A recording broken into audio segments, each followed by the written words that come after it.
Saya Romo Pedro dari Salamanca. Salam untuk semua yang di Indonesia, terutama tim pencerita.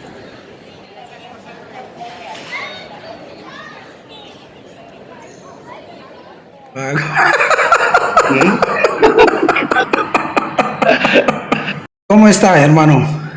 Muy ¿Está bien, bien? mucho gusto Bueno. de verte, me alegro mucho de verte. Ay, ¿qué hora es en España? En España ahora a las 11 y pico, 11:10 11:10. de la mañana. Más o menos 5 horas, ¿no?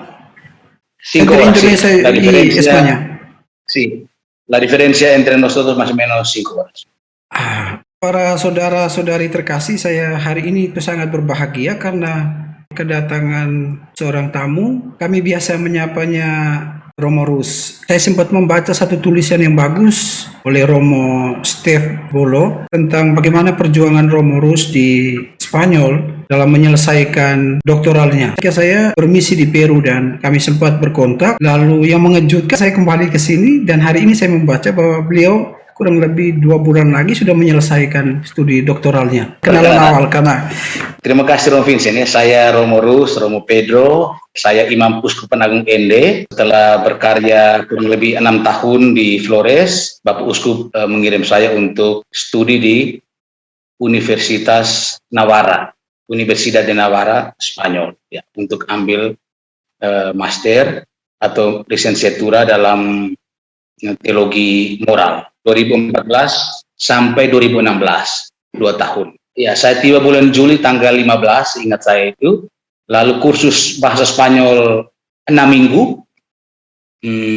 Setelah 6 minggu langsung masuk kelas. Jadi itu 2 tahun, 2014 sampai 2016. Navarra itu di kota Pamplona di utara Spanyol. Oke, dari situ lalu ceritanya berlanjut bagaimana? Lalu dari situ saya melihat ada peluang untuk bisa melanjutkan studi. Coba mencari, yang pertama itu kan universitas, lalu yang kedua tempat tinggal. Itu 2 hal utama. Harus ada universitas dan tempat tinggal. Lalu universitas saya sudah coba jelajahi saat itu dan ada 2 universitas yang terima. Saya putuskan di Salamanca. Tempat tinggal, ya bersyukur bahwa ada sebuah proki di Kuskupan di sebelah Madrid, namanya Guadalajara, yang menerima saya untuk untuk tinggal dan bekerja di sana. Jadi sambil kuliah tinggal di paroki dan membantu di paroki ya? Iya, kerja sambil kuliah. Itu jauh sekali dari Salamanca karena waktu saya coba melamar ke Kuskupan Salamanca, mereka bilang ya mungkin tahun ini belum bisa, tahun depan boleh. Ya, jadi saya bertahan di sana di Kuskupan itu sambil datang mengenal kampus baru, universitas baru, lalu mengikuti 1-2 les tuntutan doktoral itu, ya, dan belum mulai sama sekali untuk menulis dan membuat proyek. Dan 2017 awal itu Januari baru bisa mulai mendapat seorang profesor untuk mulai bekerja. Dan setelah itu ya ada sedikit tantangan karena profesor itu harus pindah ke tempat lain dan saya harus mencari lagi profesor baru bersama dengan dekan. Dia memutuskan bekerja bersama profesor baru bulan September ya, dan Oktober kami mulai bekerja. 3 bulan saya bekerja bersama dia untuk menyiapkan proyek.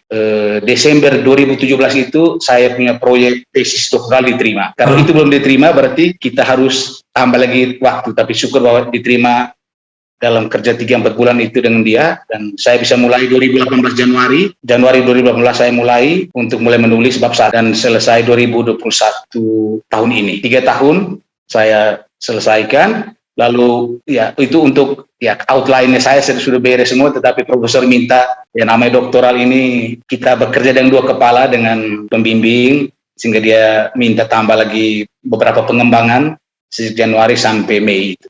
Juga dengan mengerjakan artikel, resensi, dan tuntutan-tuntutan akademis lain. Jadi itu kurang lebih gambaran studi saya di Salamanca. Memang akan sangat menarik ketika ditulis oleh Romo Steve itu bahwa Romo menulis tentang kediktatoran.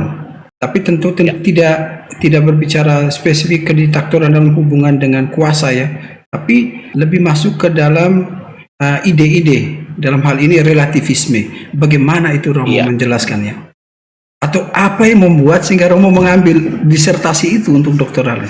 Ya, tema tesis saya ekonomi bahasa Spanyol La Dictadura del Relativismo y la Politica en Benedicto XVI o Joseph Ratzinger Benedicto XVI. Satu orang dengan dua nama ya. Yang Joseph Ratzinger itu sebagai teolog, lalu Benedictus itu dia paus Ya. Benedictus XVI. Jadi dalam bahasa Indonesia ya, kediktatoran relativisme, tanda petik, karena kediktatoran relativisme itu kalau ngomong tidak kediktatoran berarti selalu dengan sebuah rezim atau suatu sistem politik. Tapi ini karena relativisme, jadi harus pakai tanda petik. Kediktatoran relativisme dan politik menurut Joseph Ratzinger Benedictus, itu temanya saya. Ya mendorong itu karena ya saya rasa tertarik dengan ide dari Joseph Ratzinger waktu dia sebagai kardinal dalam khotbah pemilihan paus. Waktu itu dia juga ada salah satu calon dan akhirnya dia terpilih setelah itu. Jadi waktu khotbah dia sebagai kardinal setelah kematian Yohanes Paulus II, misa pemilihan paus pro eligendo pontifice, misa itu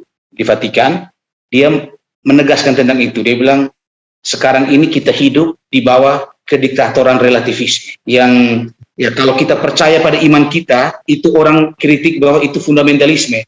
Tetapi di samping itu kita membiarkan kita dikuasai oleh materialisme, marxisme, komunisme, dan aliran-aliran lain, liberalisme absolut, yang justru membuat kita hancur. Itulah zaman yang dia katakan, atau dia klaim, dia sebut sebagai kediktatoran relativisme. Dan ini dia, menurut dia, kediktatoran ini lebih berbahaya. Lebih berbahaya daripada kediktatoran Nazi, kediktatoran Stalin, dan lain sebagainya. Bisa mengubah juga cara bersikap, cara bertindak, karena orang pertama-tama yang dia kuasai adalah mengatur cara berpikir orang dengan kekuatan ide-ide. Iya, benar sekali. Karena justru semuanya mulai dari rasio, dari la razón kan, ya, otak, akal, budi kan, itu yang paling penting kan. Dan ya mengapa dia ingatkan ini, karena ya Ratzinger ini seorang teolog abad 20 yang menulis dia punya tesis doktoral itu tentang Santo Agustinus. Dan di Santo Agustinus kita tahu itu sangat platonis, sangat menekankan ide-ide rasio. Dan dia mengingatkan kita bahwa harus pertama kita kontrol itu ada otak kita, rasio, harus dijaga benar. Dan karena ini mulainya semua dari sini. Termasuk dia bilang relativisme itu kan kalau secara filosofis, kalau saya mau gambarkan sedikit, Ron Vincent ya, gambarkan sedikit. Relativisme itu aliran yang mau menegaskan bahwa tidak ada kebenaran absolut, tidak ada kebenaran objektif yang kita sepakati bersama. Jadi semuanya itu sebab relatif. Oke, semuanya baik, semuanya benar. Termasuk yang salah juga kita bilang itu benar. Semuanya direlativisir. Itu relativisme. Dan ini kalau sudah menjadi kuat dan bisa menjadi satu kediktatoran baru, ini sangat mengancam kehidupan manusia dan dunia ya, itu yang diingatkan. Dari produk pikiran kurang lebih yang ada itu, kita masuk dalam konteks Indonesia. Apakah hal positif yang bisa kita dapat dari keberagaman beragama dalam konteks Indonesia? Karena kita beragam ya, bukan saja agama tapi juga budaya, soal keberagaman. Keberagaman itu ya seperti dua sisi mata uang ya. Kalau tidak dikelola itu bisa mendatangkan hal-hal negatif. Kalau dikelola dengan baik, maka dia mendatangkan banyak hal positif. Karena memang ya keberagaman atau pluralitas itu kondisi natural dari kita manusia. Jadi kita sebagai manusia ciptaan ini, kalau kita percaya bahwa kita ini diciptakan dan ada pencipta yang menciptakan kita, maka kita diciptakan secara berbeda dan beragam. Itu kondisi natural. Kondisi natural ya, dan itu naturalitas biologis kita, antropologis kita sebagai manusia, yang kita harus terima bahwa kita ini berbeda. Mulai dari pluralitas rasio, akal budi kita, cara berpikir kita beda, lalu pluralitas agama, budaya, ras. Ya, jadi itu saya kira harus diterima dulu itu sebagai suatu kebenaran yang kita bisa sepakati bersama. Bahwa kita ini beragam sebagai manusia ini ya beragam. Lalu untuk saya di Indonesia ya pluralisme agama itu saya melihat sebagai hal yang positif untuk konstruksi negara kebangsaan ya. Negara Kesatuan Republik Indonesia itu saya kira sangat baik kalau kita tetap menjaga pluralisme ini, dan itu hal yang sangat positif. Paling berbahaya dan mengancam kita itu fundamentalisme. Maksudnya di tengah keberagaman itu yang dituntut itu adalah respect akan keberagaman, hormat.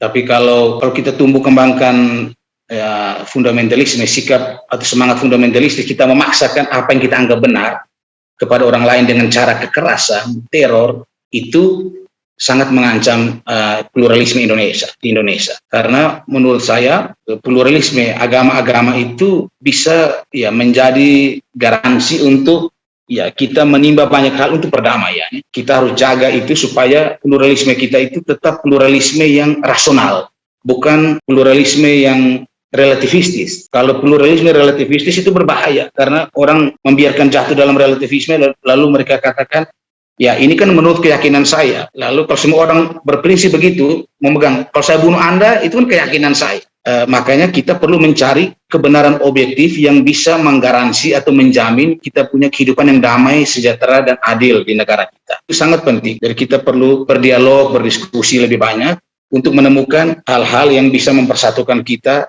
di tengah keberagaman itu. Memang sudah ada Pancasila sebagai konstitusi, tetapi yang paling penting itu konstitusi yang paling utama itu ada di rasio kita. Kita harus jaga benar kita punya rasio otak ini, bahwa itu sangat penting memiliki rasio yang terbuka, la raison abierta untuk menerima keberagaman itu. Keberagaman, kita tidak ya. bisa Keberagaman sebagai jadi, nilai kodrati lah. Bahwa kita tidak bisa berarti kalau tidak ada keberagaman sebagai bagian natural yang sebagai diterima. manusia. Ya benar. Dan justru yang di Indonesia itu radikalisme religius itu atau radikalisme agama religius itu semakin mengental karena memang yang pertama ya saya berpikir pemahaman orang tentang relasi antara agama dan negara itu belum bagus. Atau tempat agama dalam negara itu.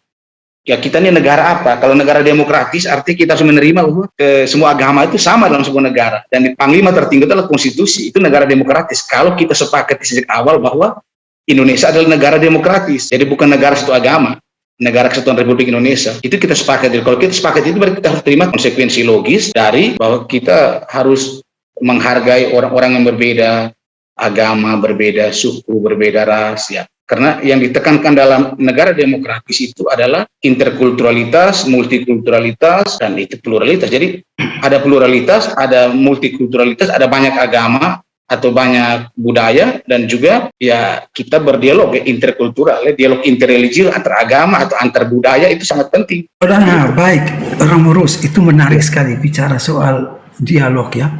Coba kita lihat sekarang di dalam konten-konten YouTube itu bagaimana saya melihat dialog yang terjadi menurut saya kebablasan. Dialog yang terjadi yang justru akan menimbulkan lebih banyak ketegangan adalah ketika dialog itu adalah dialog di mana orang berbicara atau berdebat tentang teologi.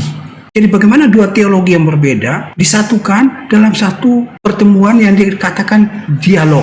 Mungkin dialog yang lebih harus ditingkatkan adalah dialog kemanusiaan.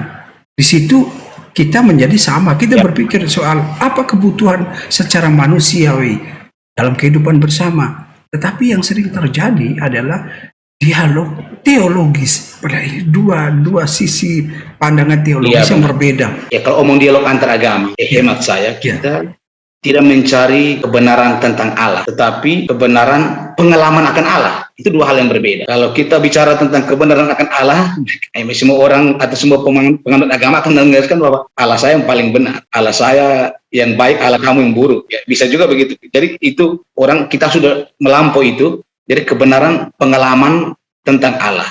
Artinya bagaimana kita mengalami Allah sebagai orang beriman yang hidup di tengah dunia yang plural dan multikultural itu. Allah yang kita imani itu Allah yang baik, Allah yang benar, Allah yang membawa damai, Allah yang menaburkan cinta atau mengajak kita untuk hidup baik, hidup bersaudara, hidup damai, rukun, bersatu. Ya itu kan semua agama mengajarkan itu. Tapi ekses itu muncul ketika masing-masing orang ingin, yang pertama dia ingin memaksakan kebenaran yang dia yakin itu dengan cara kekerasan yang kita bilang fundamentalisme itu. Lalu yang kedua, ketika kita membiarkan diri jatuh dalam relativisme, artinya kita lupa bahwa ada satu kebenaran yang harus kita jaga dalam dialog itu, bahwa dialog kita itu harus benar-benar mencari kebenaran. Kebenaran tentang apa? Kebenaran tentang nilai-nilai yang menjamin kehidupan bersama yang damai, kehidupan bersama yang adil dan sejahtera. Jadi dialog ini, dalam dialog untuk mencari nilai-nilai itu akan melawan atau menumpas relativisme itu. Jadi kita harus tahu ya. Jadi kita tidak bisa katakan bahwa atau membiarkan orang-orang atas nama toleransi yang sesalah dipahami. Lalu kita bilang ya kita toleransi. Relativisme itu selalu mulai dengan toleransi yang disalahpahami. Gimana itu maksudnya? Di Indonesia saya melihat bahaya itu sangat kuat. Kita salah memahami toleransi dalam arti bahwa kita toleransi arti kita membiarkan orang lain berbuat apa saja. Itu tidak, bukan toleransi yang benar. Dan dialog yang benar itu kita harus meluruskan bahwa toleransi yang benar itu adalah toleransi yang didasari oleh penghargaan terhadap kebebasan beragama dan kebenaran. Harus ada kebenaran di sana. Karena masyarakat tanpa kebenaran itu masyarakat yang sakit. Misalnya ya kebenaran oke. Dan kebenaran itu dicari melalui dialog dengan pengoptimalan akal budi kita, rasio kita, supaya kita cari bahwa oke, yang baik untuk hidup bersama di Indonesia yang damai itu seperti ini dan bukan seperti ini. Dan ini harus diterima dengan akal sehat. Misalnya kita membunuh orang itu kan, ya apapun alasannya itu tidak bisa diterima oleh akal sehat. Jadi kita omong oleh dialog dengan akal sehat kebenaran.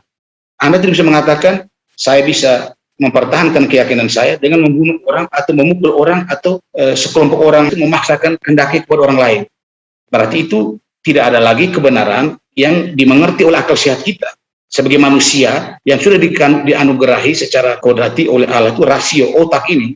Dan itu sangat penting.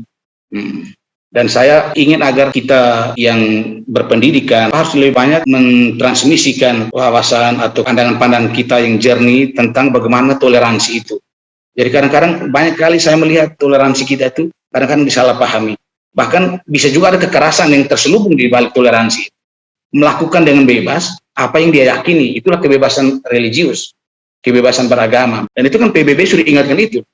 Dan banyak kali terjadi pelanggaran karena ya, dan saya melihat bahwa di sini saya bandingkan dengan di Eropa, kebebasan itu orang sudah refleksikan ya, dengan baik dan mendalam karena mereka mengerti. Macam di Spanyol, kalau omong tentang pluralisme agama,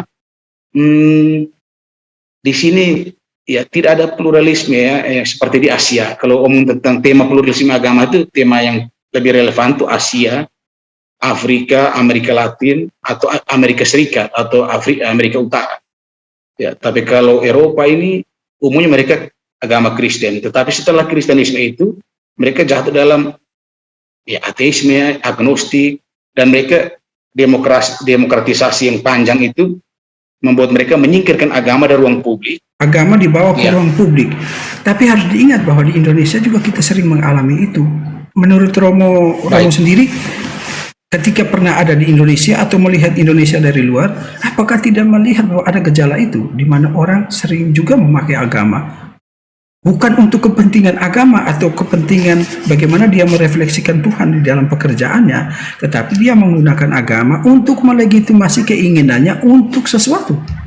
Ya, saya kira bahaya kapitalisasi agama di negara demokratis seperti Indonesia itu memang sangat kuat ya. Saya lihat dari jauh kita lihat bahwa itu agama dikapitalisasi, dieksploitasi, dipakai untuk kepentingan politik. Dan bukan tidak mungkin akhir-akhir ini ya gara-gara politik itu maka ya kesian elite, los elites, kaum elit politik ini mereka menggunakan agama itu untuk kepentingan politik mereka, partai-partai besar. Dan sayangnya akar rumput atau grassroots ini mereka belum siap untuk menerima bahwa mereka itu dieksploitasi. Ya, itu yang berbahaya, dipakai. Dan mereka membangun sentimen-sentimen keagamaan, politik identitas dan lain sebagainya, itu sangat kuat.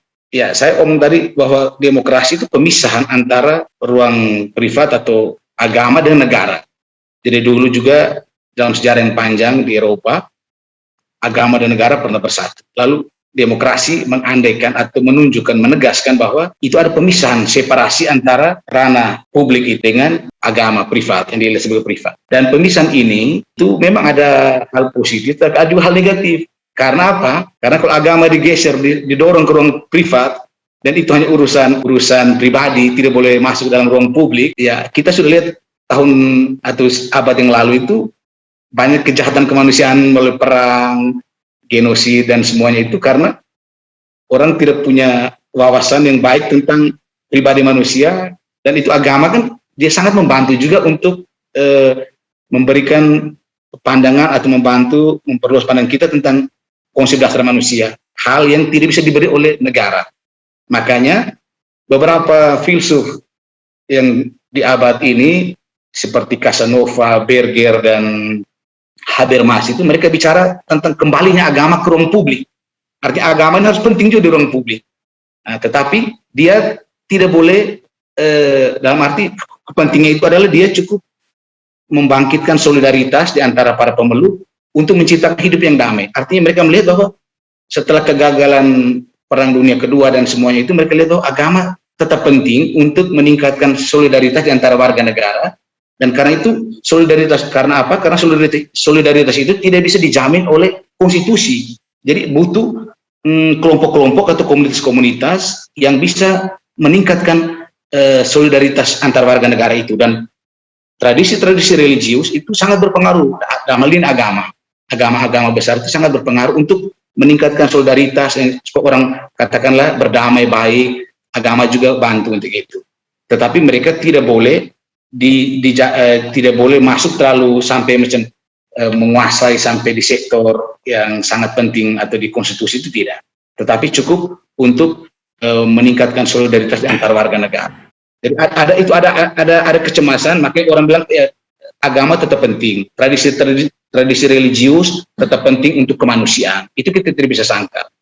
Yang berbahaya itu adalah ketika di negara-negara yang ya sedang membangun iklim demokratis atau iklim ya demokrasinya ke arah yang lebih baik ini, para elit politik memakai agama itu untuk kepentingan politik, dan berbarengan dengan itu pemahaman warga tentang demokrasi, tentang tempat agama dalam negara itu masih sangat lemah, maka itu sangat mungkin menciptakan banyak kekacauan, kaos. Jadi kaos karena warga negara merasa bahwa kalau di sini, saya lihat di Spanyol, di Eropa ya, orang omong agama orang tidak peduli. Yang penting apa yang Anda buat untuk saya sebagai warga negara. Saya beragama tidak beragama itu bukan urusan negara, dan perlu di KTP juga tidak perlu pasang nama saya sebagai agama apa. Dan orang Eropa punya budaya yang cukup lama mereka hidupi, ya bisa lebih dari 1 abad, bahwa jangan tanya agama apa, itu mereka sangat tersinggung. Ya, kultur kami ada 3 hal yang kau tidak boleh tanya. Jangan tanya agama saya apa, saya berdoa kepada siapa atau dengan siapa, itu bukan urusannya kamu. Lalu juga ya jangan tanya umur saya berapa. Lalu juga jangan tanya jangan tanya tadi malam saya tidur dengan siapa, jangan tanya pacar saya siapa, istri saya siapa. Jadi itu hal-hal privat. Kalau sekali mereka yang omong. Jadi kembali pada tema tadi bahwa memang di Indonesia itu masih sangat benar-benar itu dicampur baurkan, dicampur adukan antara agama dan negara. Kadang-kadang kita melihat kita ini negara agama atau negara demokratis. Jadi ini kadang-kadang bingung. Untuk terakhir kali besok kita akan merayakan Hari Kemerdekaan Indonesia, hari bersejarah kita. Dalam hubungan dengan hidup beragama, kira-kira apa yang bisa diucapkan? Harapan. Jadi pertama, harapan sebagai warga Indonesia. Yang kedua, harapan sebagai seorang imam, ya, imam Katolik. Baik, ya, harapan saya sebagai warga negara Indonesia tetap menjadi warga negara yang baik. Kita hidup di tengah negara yang plural, kita harus menjaga pluralisme rasional, kita menghargai orang lain karena dia adalah persona manusia pribadi yang dihargai, dan kita tetap membangun atau mengingat bahwa damai antar agama itu, seperti yang dikatakan pemikir besar Hans Kuhn, damai antar agama itu adalah jaminan untuk damai antar dunia, perdamaian bangsa-bangsa, dan perdamaian bangsa-bangsa juga adalah jaminan untuk perdamaian antar peradaban. Ya, lalu untuk para umat beriman sesama umat Katolik di Indonesia, ya harapan saya dalam kaitan dengan tema yang kita bahas ini tentang kediktatoran relativisme, saya ingatkan bahwa hati-hati dengan bahaya relativisme religius. Kita tetap menjaga bahwa kebenaran kita itu adalah Yesus Kristus satu-satu. Dan itu sudah diingatkan oleh gereja melalui Dominus Jesum. Itu adalah satu dokumen yang bicara bahwa tentang unisitas dan universalitas keselamatan dalam diri Yesus Kristus. Jadi Yesus Kristus tidak bisa disamakan dengan tokoh agama manapun, karena dia adalah Allah dan dia adalah manusia. Kristosentrisme yang kita bangun itu tetap ada hakikat ilahian yang harus kita jaga dalam diri Yesus Kristus. Mungkin itu pesan yang saya sampaikan. Saya minta maaf mungkin kalau ada hal yang tidak bisa dimengerti. Salam kemerdekaan untuk kita semua. Tanah tumpah darah Indonesia harus tetap dijaga dengan menggagas pluralisme rasional dan bukan pluralisme relativistis. Begitu, Rompis. Terima kasih banyak Romo Rus untuk percakapan kita hari ini. Tentu terima kasih banyak, Rompis. Memenuhi undangan dalam pembicaraan kita ini. Jadi sekali lagi terima kasih banyak. Sama-sama, untuk kesempatan. Sampai jumpa lagi, saudara terkasih.